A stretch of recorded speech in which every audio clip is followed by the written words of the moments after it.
Hablo del aroma de lo blando, de la forma en que ordenamos nuestros astros,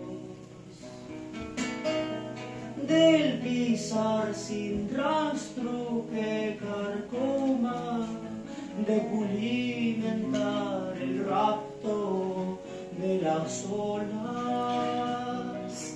Hablo de ser nota del aire, del ensamble, de los estambres, y al florecer duele decirte adiós te quiero, tierna persona. ¿Qué más hacer si para ser debo impedirle a mi primavera su rosa entera?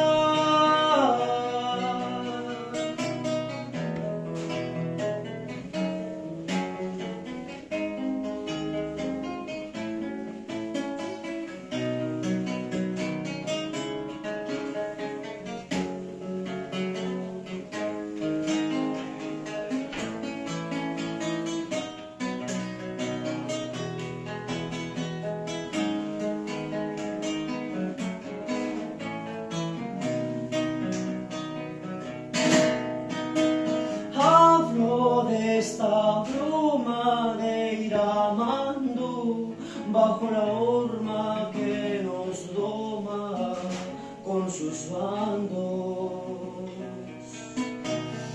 de la amarga sed de las derrotas y la dulce llaga donde tomo nota.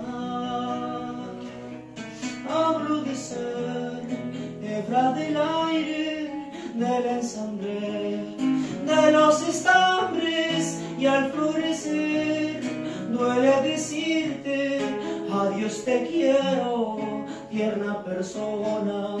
¿Qué más hacer si para ser debo impedirle a mi primavera su rosa entera?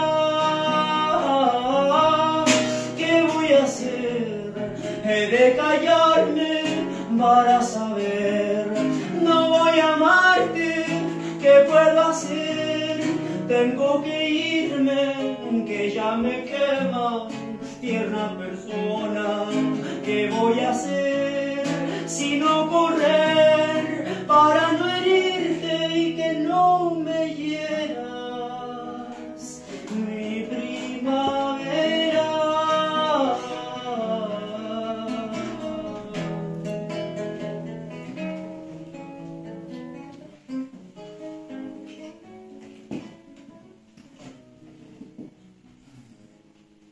Muchas gracias.